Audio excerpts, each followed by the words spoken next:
Okay.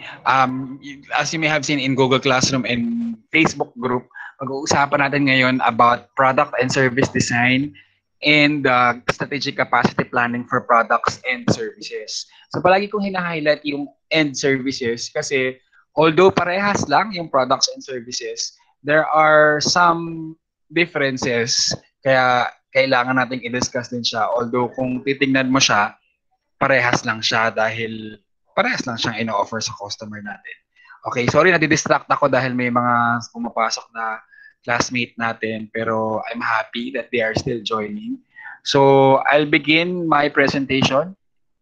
Magsimula tayo dun sa product and services design. So, actually yung topics natin for the day relatively easier than last week kasi konti lang yung computation, but the concepts are very interesting, at least for me. So, sabi ko nga, nakikita niyo ba yung slides ko? Kita niyo siya, class? Kita ba siya? Opo. Yes po. Okay. Yes po. Yes po. So, for this session, we'll be having 2 sessions. So, ito muna. So, for this session, pag-uusapan natin sa product and service design kung paano ba tayo nagkakaroon ng idea, kung anong klaseng design yung gagawin natin, and then ano ba yung mga considerations sa pag-design ng product or service. Siyempre, nandyan yung legal, ethics, other human and cultural factors. Pag-usapan din natin paano kapag naging global na yung product mo, hindi ka na lang pang Pilipinas, pati sa ibang bansa, mag-o-offer ka na rin. And then of course, usong-uso ngayon yung mga eco-warriors, yung mga mahilig sa mga environmental sustainability programs na importante naman talaga para sa ating sa health ng ating Mother Earth. And then aside from those factors, may mga iba pang design considerations na tayo pag-uusapan. And then once mapag-usapan na natin yung mga considerations sa pag-iisip ng product and service design, we'll go on to the phases in the actual design and development, designing for production, and service. So service yung sa mga service design para sa mga service, designing for production para sa mga tangible products. So ano bang ginagawa ng products and service design? Magtatanong muna ako sa inyo. Tanongin natin si Jules Christian alias. Ano sa palagay mo ang ginagawa sa product and service design? Sila po yung gumagawa ng mga products para maibigay sa customer. Okay. Thank you, Jules. Sino pang gustong magdagdag ka sinabi niya? Nagdagal mo naman yung sinabi ni Mr. alias Miss Grueso. Ladine Grueso. Yung po sir, yung product or services design po para sa akin, dine-develop po siya. Kunyari po sa design po mismo ng product, nagbabago siya para po mas maganda yung appeal niya sa tao. Okay, thank you very much. Very interesting yung sagot niyong dalawa kasi magkarugtong yung sinabi niyo. Una, sabi ni Mr. Alias kanina, gagawa ka ng product para sa mga customers. Si Ms. Grueso naman, ang sinabi niya is, magbabago ng design para mas matuwa yung customers. Very good kasi yung dalawang yun, yung overall objective, bakit tayo merong product and service design. So of course, we wanted to translate kung ano yung gusto ng customer natin. Kasi overall, ang gusto lang naman talaga natin gawin as a business organization is to satisfy the needs and the wants of our customers. So syempre, babaguhin natin, kasabi nga ni Ms. Grueso, yung existing design kasi gusto natin na maging improve yung product natin or service. So kung familiar kayo, di ba, may mga commercial o dun sa mga packaging ng mga products, may nakalagay new and improve. Yung mga ganon. So, ibig sabihin nun, nag-design tayo because we wanted to refine or improve yung existing design natin. Pwede ka rin gumawa ng bagong design or i-improve mo yung quality. Kung dati, yung quality ng product mo ay hindi masyadong maganda, with the design, mag-i-improve din yung quality. Kung gusto mo rin mag-improve yung cost dahil gusto mo mas makatipid, pwede mo rin gawin yung product and service design. Aside from that, ito rin yung team na gumagawa ng mga prototypes. Ito yung pinakaunang model ng design na naisip nila. And then of course, yung document specifications, ginagawa din nila for future usage. Para dun sa mga susunod na employees na mag-handle ng product, meron silang reference na gagamitin for future references or kapag magkakaroon sila ng redesign in the future. So bakit ba nagde-design o nagre-redesign ang mga companies? So basically, yun na rin yung sinabi kanina ni Ms. Grueso at saka ni Mr. Alias. So gusto natin economic dahil gusto natin makatipid. Gusto natin mag-improve yung cost natin dahil baka masyadong malaki. Tsaka at the same time, gusto rin natin bawasan yung mga nagkiklaim ng warranty. Diba pag bumili ka ng product, may warranty yun kapag pangit yung design or yung quality. Babalik mo, may gastos yun sa company. So yun yung gustong iwasan ng company. That's why nagre-redesign sila. Other factors include social and demographic. So kapag nagbabago yung preference ng mga millennial, ng mga Generation Z, yung mga mas matanda pa sa atin, magbabago yung preferences. So yun, kailangan nila mag-redesign. Other than that, kung may mga government required na gawin, like for example, yung naalala nyo yung sa motor, na requirement daw na kailangan merong barrier yung mga sumasakay ng motor. So yung mga owner ng motor o yung nagbebenta ng mga barrier, kailangan nilang mag-adhere doon sa design ng products na sinabi. So meron ding political, liability or legal reason ba't nagkakaroon ng redesign. Although, syempre, eventually, kinancel din nila yung requirement nila na barrier dahil hindi siya feasible at mukhang hindi naman siya bagay. And then, of course, competitive factors. Dahil kapag ang kalaban mo ay maganda ang product, kailangan gandahan mo rin yung sayo. So, isa yun sa mga reasons kung bakit ka nagre-redesign. And of course, cost or availability of materials. Kung masyadong mahal yung materials or masyadong malayo yung bilihan or may bagong materials na naging available, that's the time to design or redesign your products and services. And then lastly, technological. Technological meaning, halimbawa, nag-improve yung technology mo sa paggawa ng product, or kapag naman yung technology outside your company is nag-improve din, syempre kailangan mong sumabay. Any questions so far kung bakit kailangan mag-design at mag-redesign? Wala naman. So ano ba yung mga key questions na sinasagot natin in product and service design? Of course, kailangan pa mag-design ka, merong demand. Kasi kung mag-design ka tapos wala naman palang may gusto nun, walang sense na mag-redesign ka kasi ang objective na natin, remember, as I said earlier, is kailangan meron tayong sinasagot ng design natin yung wants and needs ng ating customers. Second question, kaya ba natin? Can we manufacture the new design? Or can we provide the service required doon sa new design?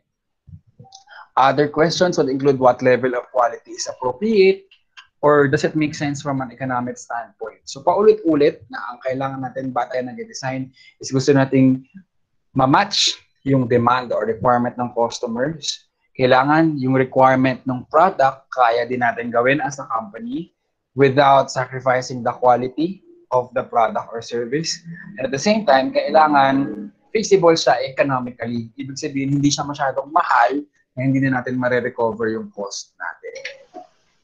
So next nating topic is yung idea generation. So I'd like to ask you, yung mga design na ginagawa ng mga corporations, sa palagay nyo, saan nanggagaling yung ideas nila?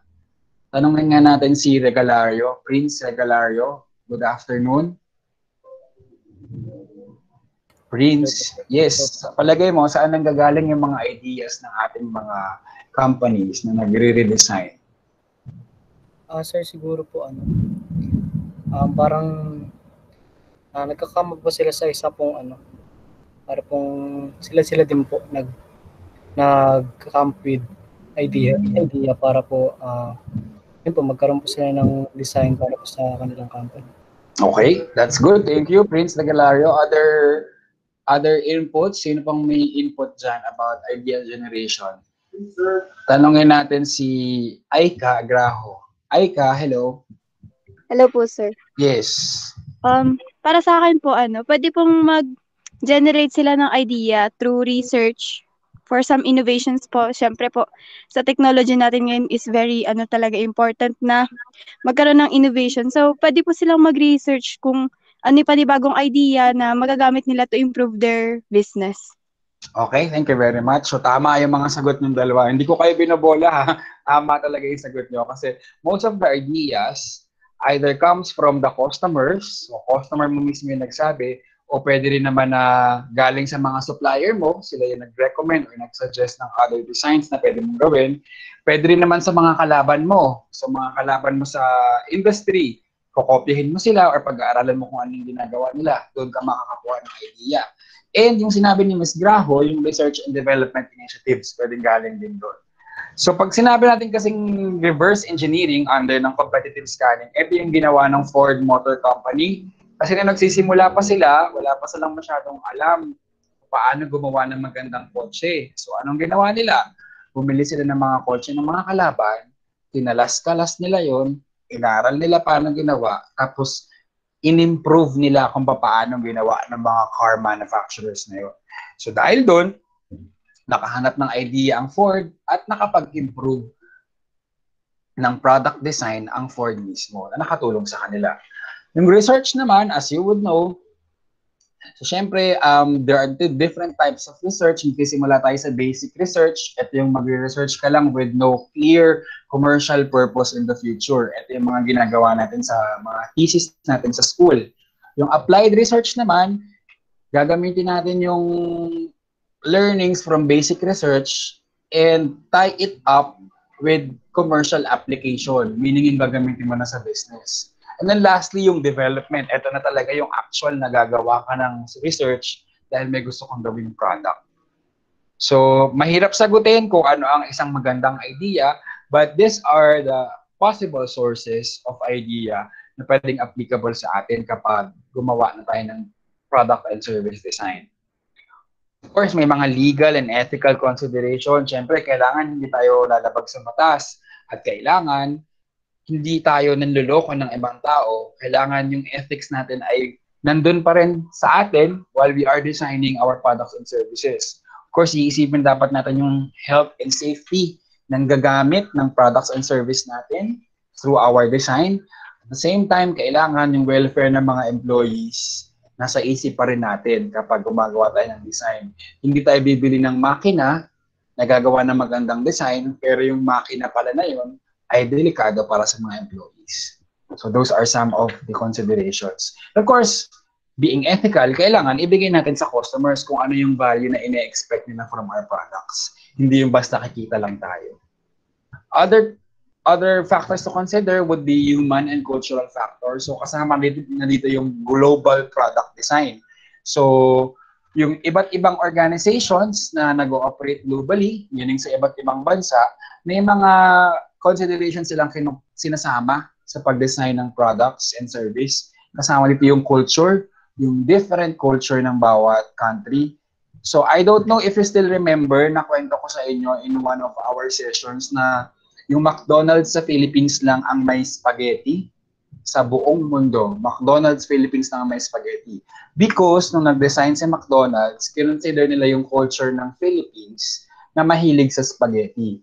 So kung makikita mo sa examples natin, ito yung sa McDonald's. So sa Philippines lang may Spaghetti. Sa India, meron silang tinatawag na McAloo Tiki Burger. Vegetarian yung sandwich nila. Kasi hindi sila pwedeng kumain ng beef, di ba? So, tsaka ng pork. So, yung Indian McDonald's, hindi sila nag-o-offer ng ganun. Vegetarian lang. So, kung hindi kinonsider ng McDonald's ang human and cultural factors, sablay yung product nila. So, that's how important considering your human and cultural factors when designing your products and services. And then other consideration, of course, napaka-importante would be environmental sustainability. Kailangan hindi lang sarili natin ang iniisip natin, iniisip din natin ang situation ng ating environment and how it will be affected by our products and services in the future and even beyond. So may dalawang concept dito. Yung cradle-to-grave assessment. So parang ang ginagawa nila dito, ano ba yung itsura ng life cycle ng products? Pag natapos ng gamitin yung product, saan siya mapupunta? Yung end-of-life programs, ganun din. Saan mo dadalhin yung products mo, yung mga waste mo, kung sakaling hindi na ginagamit. So actually, main issue yan sa mga fast-moving consumer goods ngayon, kagaya ng mga shampoo, ng mga shampoo sachets, mga sabon, mga boxes nila. Kasi kadalasan dito sa kanila is hindi sila recyclable. So yun yung concern, environmental concern sa pag-design. Kailangan yung design mo is sana environmentally friendly. So if you will remember, sa Manila may mga malls na nagbebenta ng shampoo na kailangan meron kang lalagyan. So, parang nagiging refillable yung lalagyan mo ng shampoo. So pag bumili ka doon ng shampoo itself lang galing sa faucet, sa gripo yung mabibili mo. Kaya dapat may dala kang sarili mong lalagyan para kumuha ka. So advantage yun para sa environment dahil nagkakaroon tayo ng recycling ng packaging. Advantage din para sa customers dahil yung customers themselves mas makakamura dahil hindi sila magbabayad ng packaging.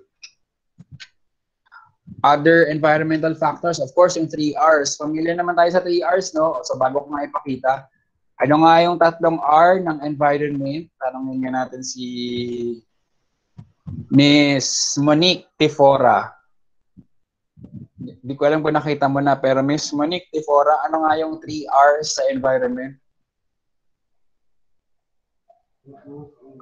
Mukhang mahina ang signal ni Miss Tifora or ayaw niya lang sumagot. Sinong gustong tumulong kay Miss Tifora? Ayan na siya. Miss Tifora, hello? Reuse, recycle, reduce, sir. Ayun po ba yun? Ano yung last na sinabi? Reduce, sir. Reduce, ano pa? Reuse, recycle, reduce. Okay, thank you very much, Miss Tifora. So, ayan. So, kapag nag-design tayo ng products and services, kailangan i-consider natin yung 3 Rs. Reduce, reuse, and recycle. So, reduce, ibig sabihin, babawasan natin yung paggamit. So, sabi nga dito, kailangan gumawa ng value analysis. Titingnan mo lahat ng parts, titingnan mo lahat ng materials na ginagamit mo, kung pwede ba siyang hindi na lang gamitin para makapag-reduce tayo ng waste. Reuse, syempre, remanufacturing. So, yun nga yung sabi ko kanina, yung paggamit mo ulit ng sachets or bottle packaging ng mga shampoo, it's one way of reusing. So, siguro kung magde-design yung mga company ng mga packaging na readily available for reuse, mas maganda. Para hindi basta itatapon na lang yung mga packaging na ito. And then recycle, of course, you recover materials for future use. So, pwede ibang use naman siya. Kung yung reuse, gagamitin mo for the same function, recycle, ibang purpose. Halimbawa, yung mga lata ng gatas ng mga babies, pwedeng gamitin siyang paso ng mga plantito at saka plantita. So, yun ang tinatawag na recycle. So, pag mag-design sana tayo ng products, services, and the packaging, sana i-consider natin. Other design consideration, itong nasa screen, pero dadaanan natin siya isa't isa. So, ang ano pang mga consideration, una sa lahat, yung product or service life stages. Familiar ba kayo dito sa product and service life stages na to? Meron ba sa inyong familiar? Mukhang kukulog anytime soon, walang titili.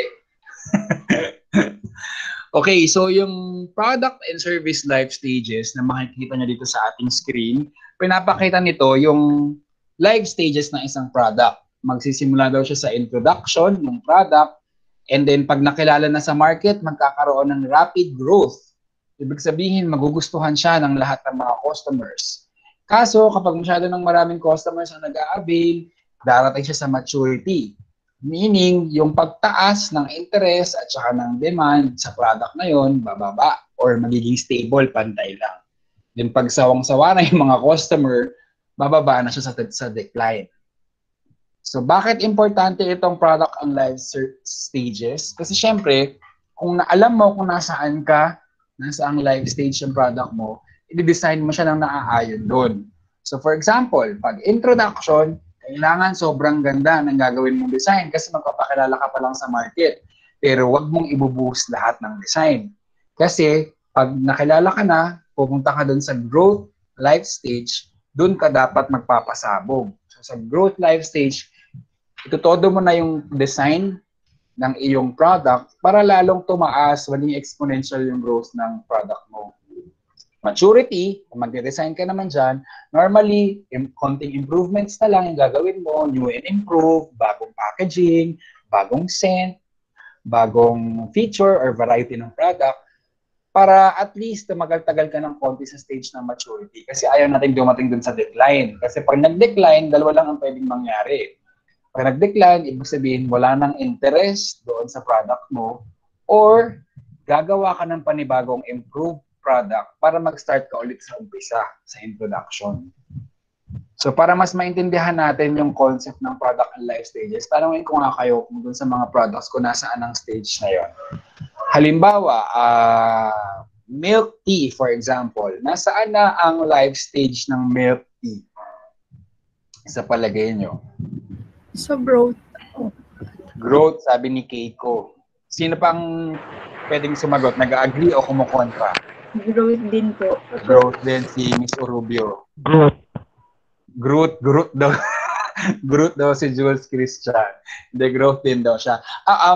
Para sa akin, ang milk tea ay nasa maturing stage na. Dahil ang explanation ko, pwede kasing tama din kayo na nasa growth pa eh. Pero ito naman for the sake of discussion.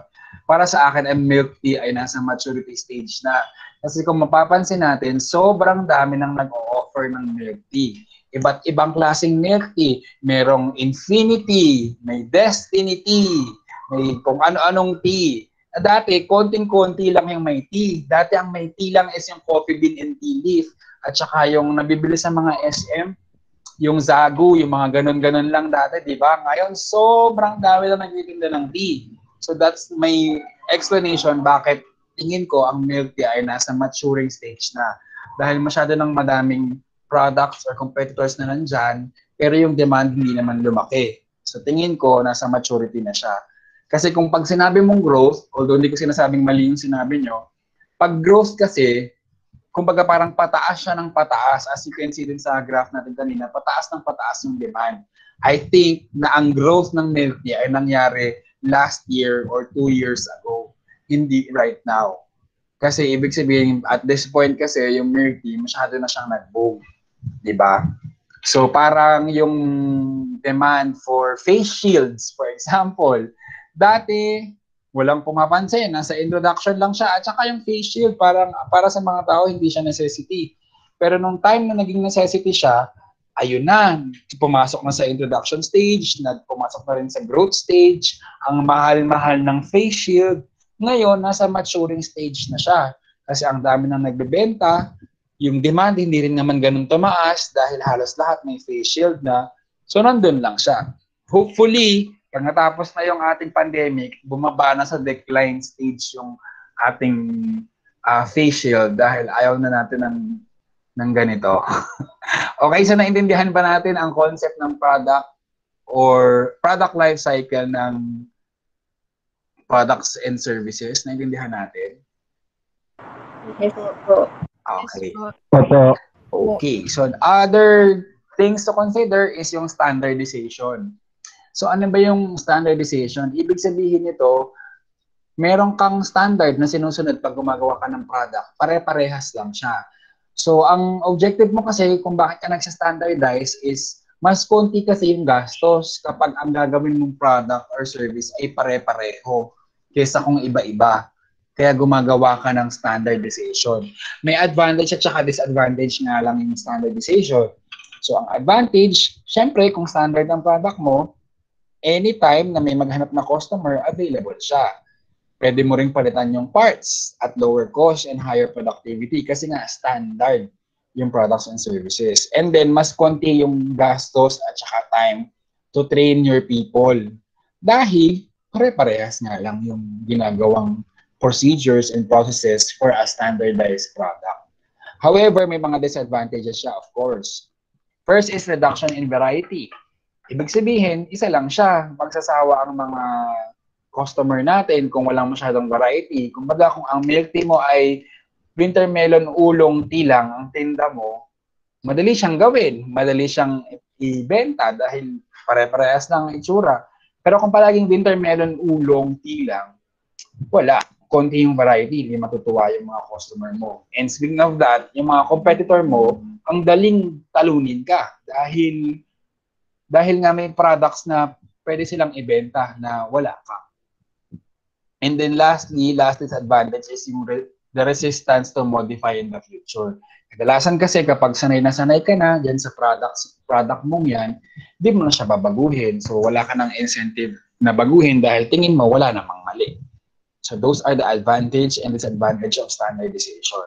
But because of that, nakaisip ang ating mga operations manager ng parang trade-off. Kumbaga parang nakapag-negotiate sila doon sa advantage at saka disadvantage ng standardization. Gumawa sila ng concept na tinatawag na mass customization.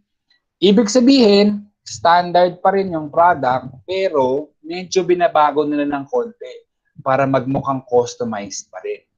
So, customization in terms, for example, of color. So, halimbawa, kung bibili ka ng shoes, na pare-parehas naman yung itsura ng shoes.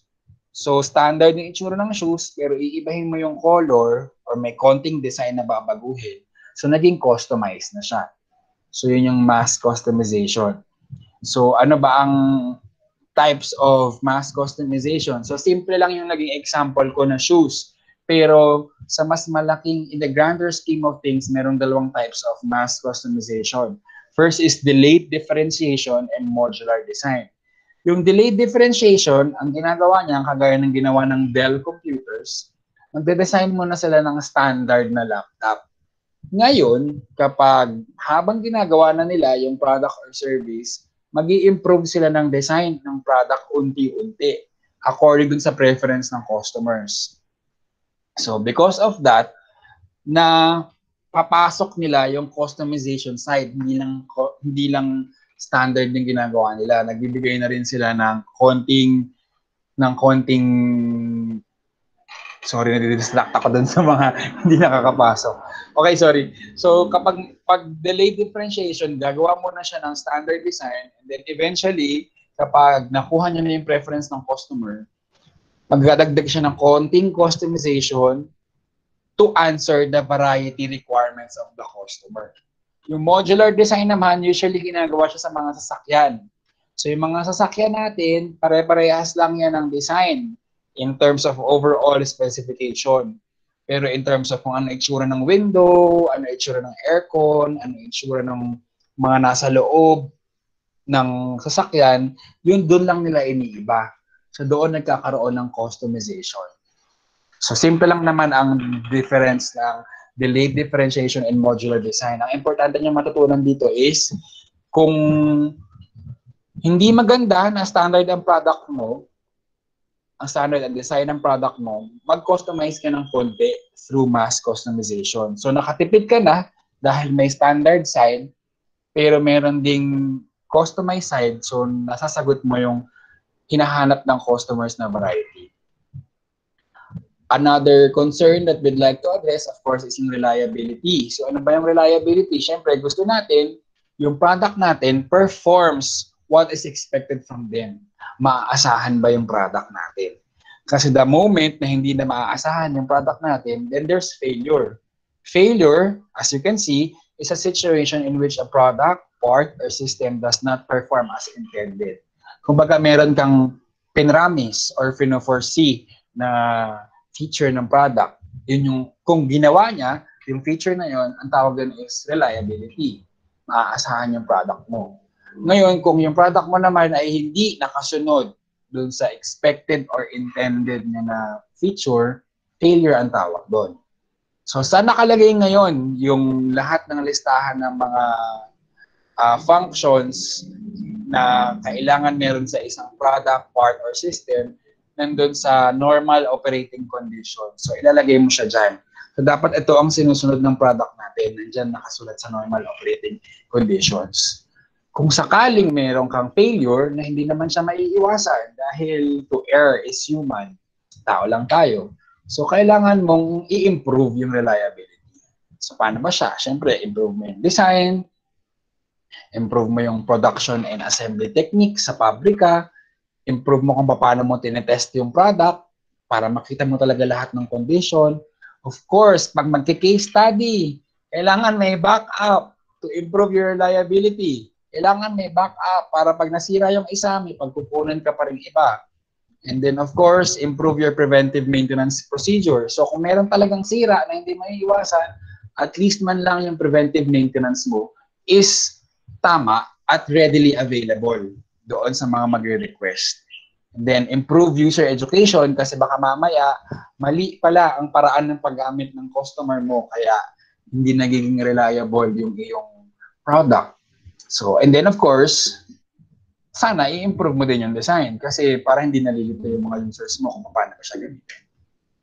Speaking of reliability, kailangan meron ka ting robust design.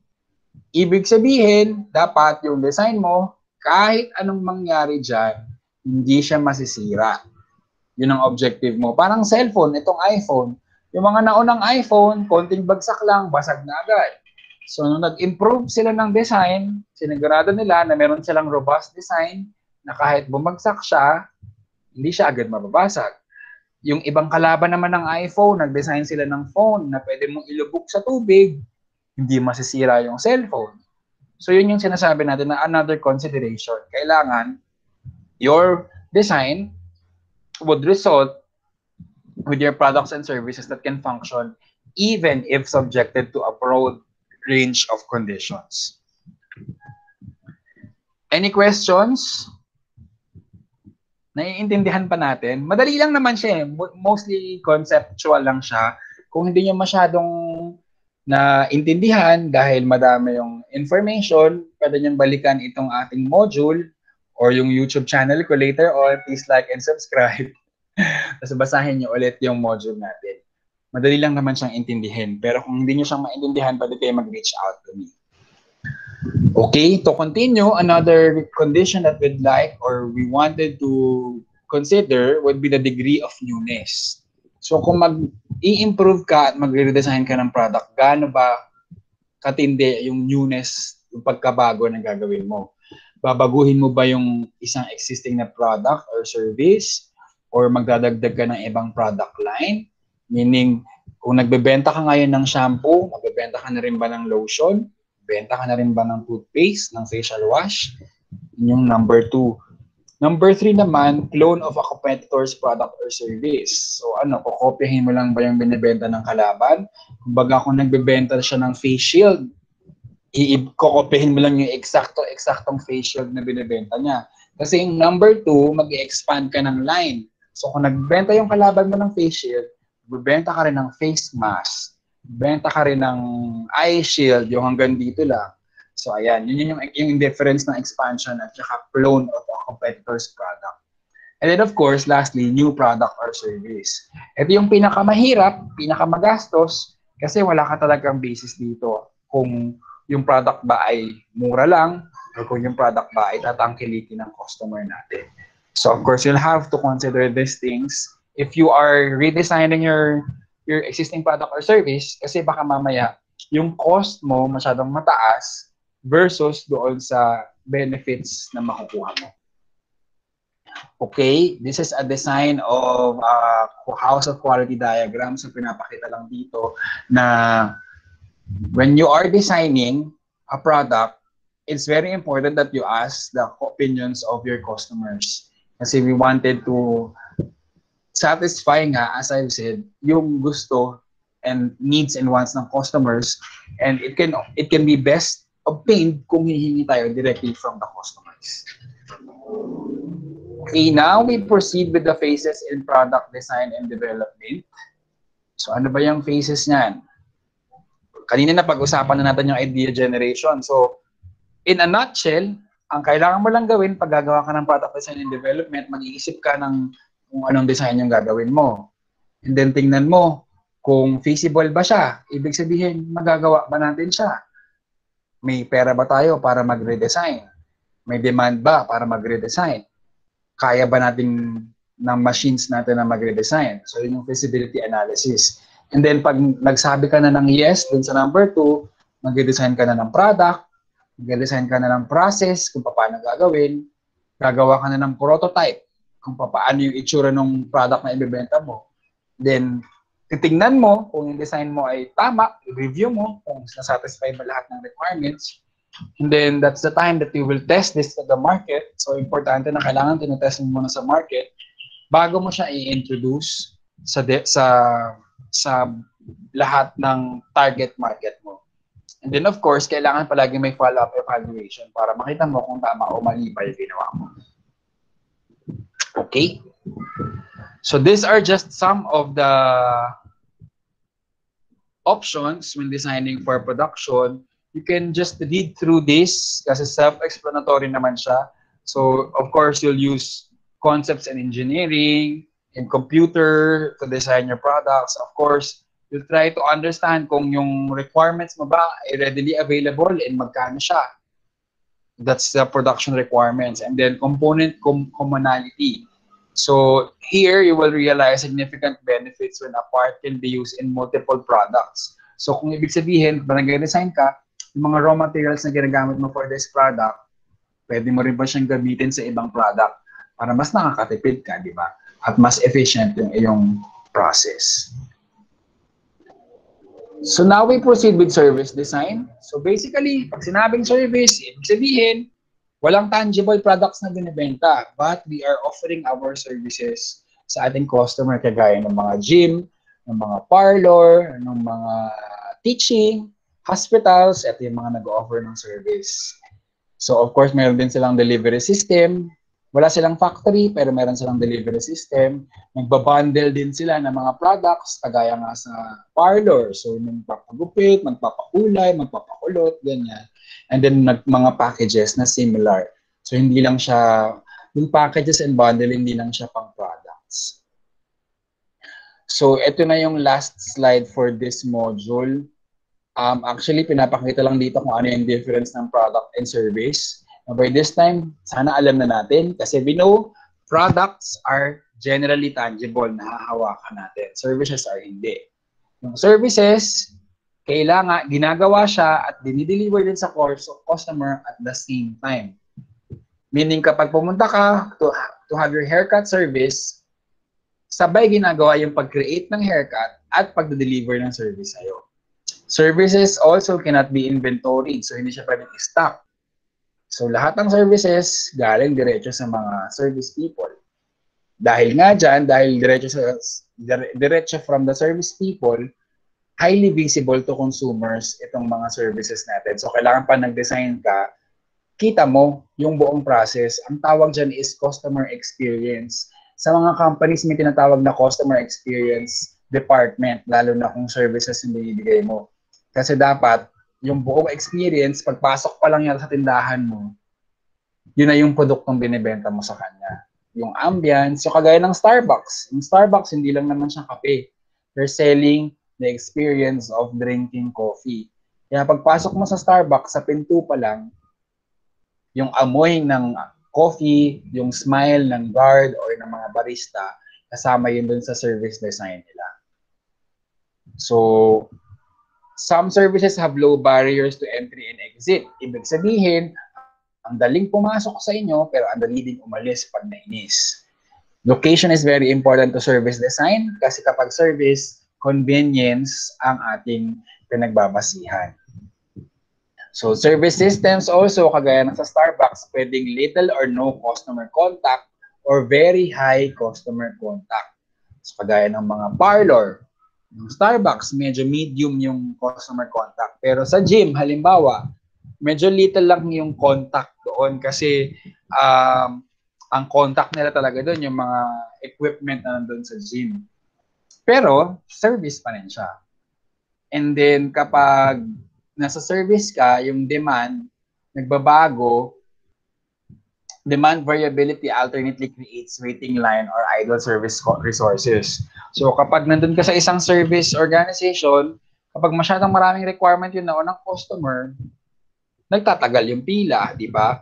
Unlike kapag product na tangible, kung ano yun nandyan, yan na yun. So, walang waiting time or queuing na mangyayari. So, ito namang concept ng service blueprinting, pinapakita lang dito yung sinabi ko kanina na simula pa lang sa pagpasok ng customer, inaaral na ng mga company kung ano yung possible niyang ma-experience. So, sa example natin, dito, ito yung service blueprinting ng isang restaurant.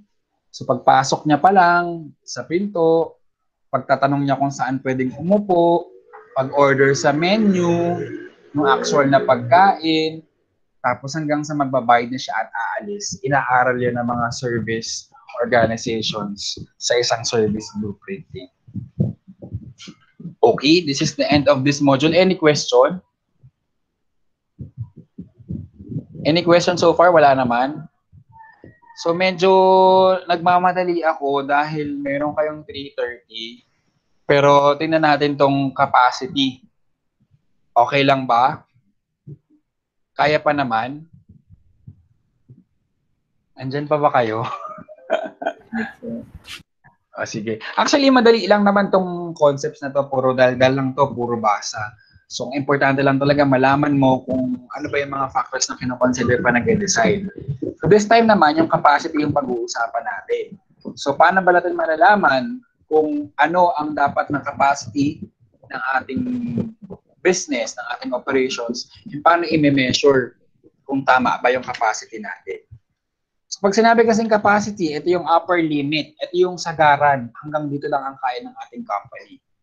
So, ano ba yung considerations dito? Of course, anong klaseng capacity ba yung pinag-uusapan? Gaano ba kadaming capacity yung kailangan para ma-match natin yung demand ng mga customers? At saka kailan ba siya kailangan? So, kailangan may timing issue din sa capacity.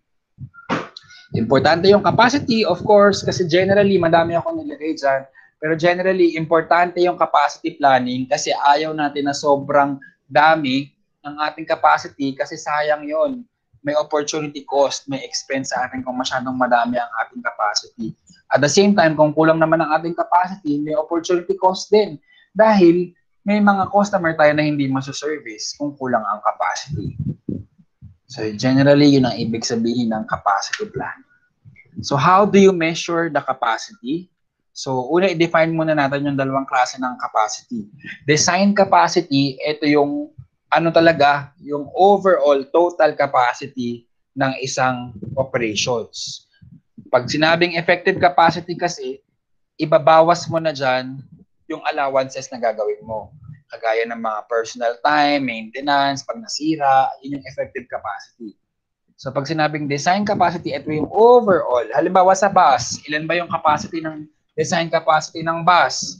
Pag sinabi halimbawa na 60 lang ang seats ng bus, 60 lang ang laman ng ang capacity ng bus, ang design capacity. Pero kapag effective capacity, kailangan maglalagay ka ng allocation doon sa mga may dalang bag, sa mga may mataba, ganyan. Kasi syempre yung isang upuan, pwedeng hindi kasya yung isa lang kapag mataba yung katabi. So ganun yung difference ng effective capacity at saka design capacity. Naintindihan ba natin? Pag design, ano yung maximum? Pag sinabing 60, 60 lang yung seats. Kapag effective capacity, medyo babawasan mo na siya ng konti to adjust for allowances. So, paano ba mag-compute ng capacity? So, meron tayong dalawang ratio, efficiency at saka capacity utilization. So, yung efficiency, i-compute mo yung actual output versus effective capacity. Lahat yan given sa mga problems. So, yun yung efficiency. Actual output divided by effective capacity. Yung capacity utilization naman is actual output divided by design capacity. So, with the same output, di-divide mo sila sa effective capacity, ibig sabihin kung ano yung adjusted mo na design capacity. Yung capacity utilization naman is di-divide mo yung output over yung maximum output rate ng isang product. So, example, halimbawa, nandito tayo sa isang vehicle repair department. Ang design capacity niya, 50 trucks per day daw. Kaso ang totoong capacity niya or yung effective capacity niya, 40 trucks per day lang. Kasi minsan, may waiting time, minsan magbe-break time yung mga trabahador, kaya 40 lang yung 40 trucks per day lang talaga yung effective capacity or yung totoong capacity. Ang actual output niya daw ay 36 trucks per day. So kung kukumpute natin yan, ang efficiency is 90% because 36 over 40 is 0.9 times 100, 90%. Ang utilization rate natin is 72%. Kasi ang ginamit na natin na device or ay yung design capacity. Normally, ang ating mga operations manager, ang tinitingnan nila is yung efficiency rate. Kasi syempre, yun naman talaga ang gusto mong makita, yung kung gaano ka-efficient ang iyong services. Kaso, medyo misleading to kasi nga, di ba, sabi ko sa inyo, ang capacity talaga natin ay 50 trucks per day. Kaya lang, bumababa siya ng 40 dahil minsan ang tagal naghihintay, minsan nagbe-break yung mga trabahador, kaya bumababa yung effective capacity. So kung ang measurement lang natin ay efficiency, magmumukhang malaki dahil maliit yung divisor natin, 40 lang. Pero dun sa utilization, ito yung mas tama kasi ito talaga yung capacity, overall capacity. Okay, so paano ba maging effective ang capacity? So pakibasa na lang to kasi ang sinasabi lang ito, kailangan lahat ng mga factors needed sa isang operations ay nandyan. So yung facilities, maayos, yung products and service, ability ng system, maayos, process factors, human factors, up to the external factors. So, para mag-improve ang effective capacity. Yung human factors, yung applicable sa inyo, yung employee motivation. So, syempre, kung masaya ang mga empleyado, hindi sila absent, hindi sila malilate, mag-i-improve yung effective capacity ng ating operations. Strategy formulation, so napag-usapan na natin dun sa isang chapter natin, pero dito, pinapaliwanag dito, merong types of 3 strategies. So pwedeng gumawa ka ng capacity na ikaw ang magsisimula, leading capacity ang tawag. Pwede namang hintayin mo munang tumaas ang demand bago mo i-improve yung capacity. Ang tawag doon ay following strategy. Pwede rin naman na para kang following strategy, pero nakikiramdam ka, unti-unti mong dinadagdagan ang capacity mo. Para unti-unti, para kung kailangan mo siyang bawasan, pwede mo rin siyang bawasan agad. So ganun yung 3 types of strategy. Leading, uunahan mo yung demand based dun sa forecast mo na ginawa, na pinag-aralan natin last chapter. Following, kokopyahin mo lang yung capacity kapag tumaas na yung demand. Tracking, babantayan mo yung demand, tapos dadagdagan mo ng paunti-unti yung iyong capacity. So these are the capacity planning process. So normally, ang basis ng planning capacity talaga natin is yung forecast. Kung magkano ba yung demand, i-consider mo yun sa pag-improve ng capacity, tapos tingnan mo kung kaya ba ng negosyo mo, ng operations mo na sumabay, ano ang gastos, cost implications. Tapos, normally may alternatives yan. May mamimilian ka kung paano ma-improve yung capacity. Bibili ka ba ng machine o i-improve mo lang yung machine. Tapos pag nakapili ka na ng alternative, i-apply mo na siya, i-implement mo na siya. And then afterwards, of course, i-evaluate or i-monitor mo siya para malaman mo kung tama ba yung ginawa mo. So sa forecasting, pinag-aralan natin ito last week, pwedeng long-term or short-term yung options mo. Long-term, meaning yung demand, ang iniisip mo dito is hindi lang monthly, pang matagalan in the next 5 years, in the next 10 years. Yan yung capacity na pinaplano mo. Pag short-term, usually, yung for this year lang. Gusto mong i-improve yung capacity for this year. So kagaya halimbawa ng mga mask, yung mga manufacturer ng mask at saka face shields. Kung ako sa kanila, ang capacity planning na gagawin ko, short-term lang. Dahil hindi naman natin alam kung hanggang kailan may demand for mask. Hopefully, mabilis lang. Next year, sana wala na. Pero kung ang product mo naman ay pang matagalan, syempre dapat ang forecasting na gagawin mo is long term para mas makover mo yung scenarios in the future. So some alternatives ng capacity is make or buy. Gagawa ka na lang ba o bibili? So paano ka magde-decide kung gagawa ka o bibili? Syempre, expertise mo ba yung system na yan?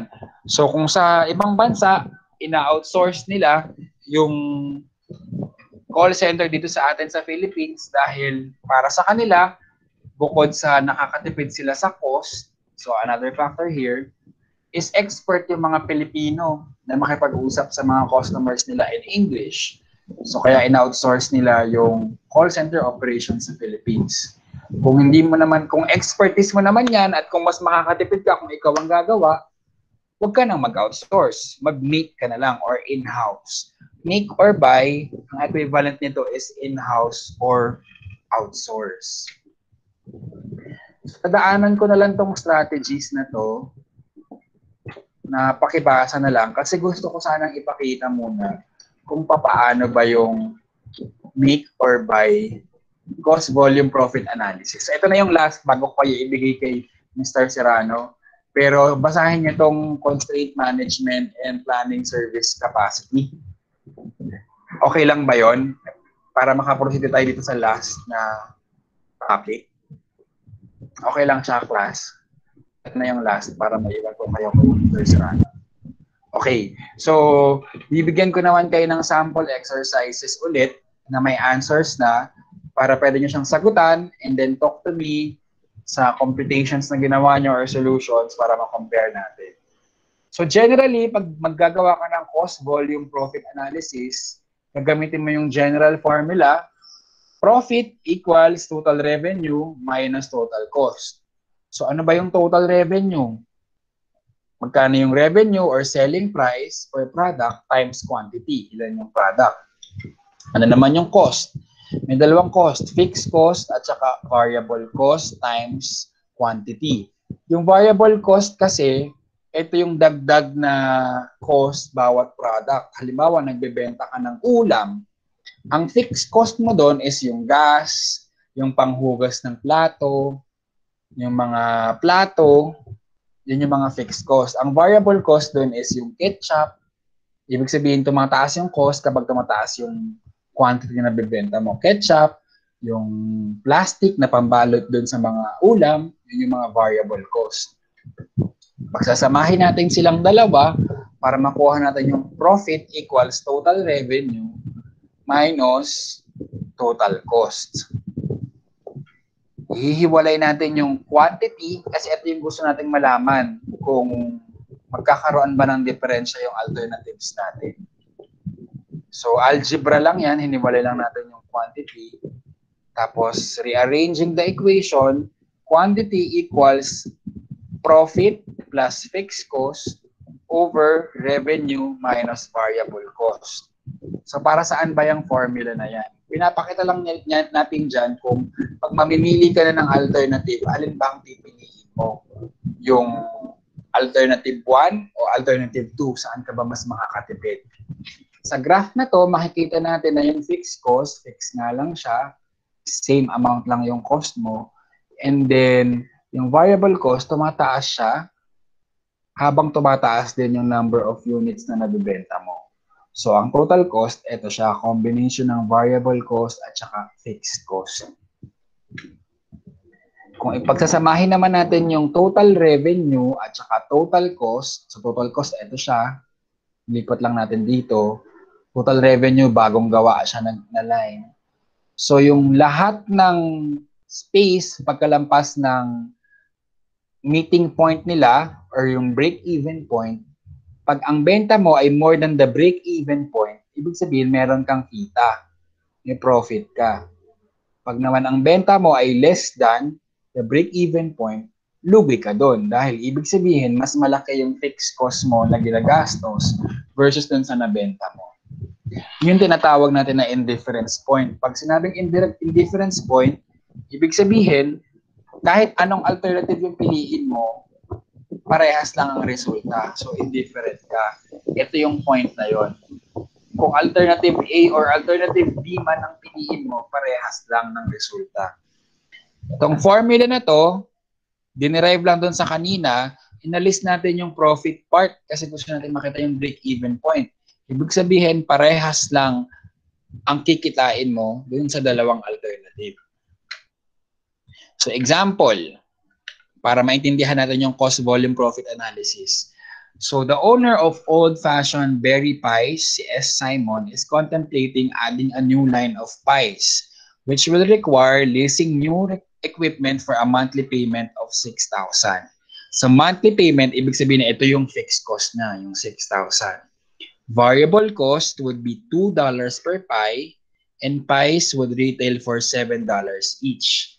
So, ang selling price na ay 7, variable cost per pie ay 2, fixed cost ay 6,000. Question, how many pies must be sold to break even para makabawi ka man lang sa gastos mo? Second question, what would be the profit or loss kung 1,000 lang ang nabenta mo na pies? Third question, ilang pies ang kailangan mong mabenta para kumita ka ng 4,000? Fourth question, kung 2,000 lang ang nabenta mo, pero ang target mo ay 5,000 ang kitain mo, magkano dapat ang presyo per pie? So yan yung mga basic questions sa cost volume profit analysis. Ito yung computation niya. Ginamit lang natin yung formula na pinakita ko sa inyo kanina. Balikan natin para matandaan niya. Ito, yung formula na to, yung pag-compute ng quantity, ito naman, yung formula ng pag-compute ng break-even, inalis lang natin yung profit kasi gusto natin makita yung break-even point.